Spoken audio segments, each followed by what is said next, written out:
So the United States efforts to save First Republic have succeeded. We have JP Morgan taking it over now. And what does JP Morgan get in return? They have to firstly pay FDIC $10.6 billion. In return, they get $173 billion in loans. They get $30 billion of securities. And it's accretive.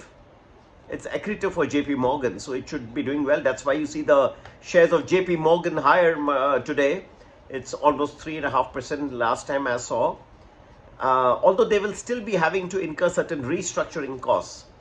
So this is the fourth bank which has been saved.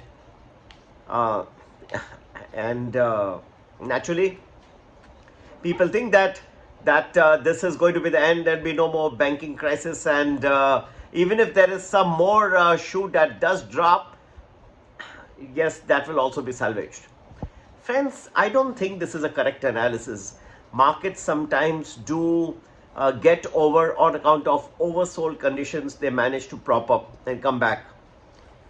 But now imagine a situation where you find some more banks, and in fact you find some more securities houses also get into trouble.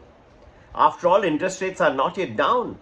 Federal Reserve has not announced the end of the interest rate hike. And let us say that very soon you find, because a lot of money is getting switched to money market mutual funds. So there will be stress on the banks, the regional banks. There will be problems. They will be having trouble on the commercial real estate. All this, let us say, you find that some more shoes begin to drop.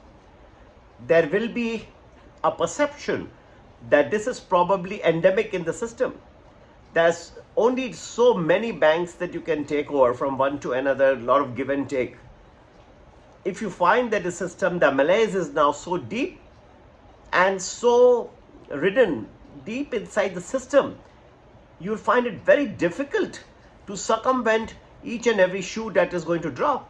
So if you find some more on the anvil, and I wouldn't be surprised if you find some more very soon. We have our own list ready, by the way. That can create a very difficult situation. Okay, so short-term rallies do happen. That does not mean that people are being overly pessimistic or bearish on the market. There are short-term rebounds that do happen in an oversold market, and that's what has happened. There's nothing great, nothing to extol about. That's all you have found. But the malaise is there, and it looks to be very deeply embedded in the system. Once all this comes out, there will be a point of time when the authorities may say enough is enough. How many more shoes are about to drop? And that will have an impact. Who is next, and how soon can that happen? Please do join Prime or Prime Plus. Number to get in touch, 982-086-1044. You can also alternatively email us at globalmoneynvestor@gmail.com and be a part of our Prime or Prime Plus Telegram channels. Today's session, Dow, S&P, Nasdaq in the green. However, as we go, as I said earlier as well, a little deeper in the afternoon session. So everything is deep, right? The malaise is deep. The trading deeper in the afternoon session, 1 o'clock and beyond, particularly after 2:30, you may see some fresh tremors, but the real tremors will be coming after some time. That will tell you later. But there could be some amount of weakness that may be observed in the late afternoon session, particularly after, I would say, 1 o'clock and more after 2:30. Happy investing. Take care. Bye-bye.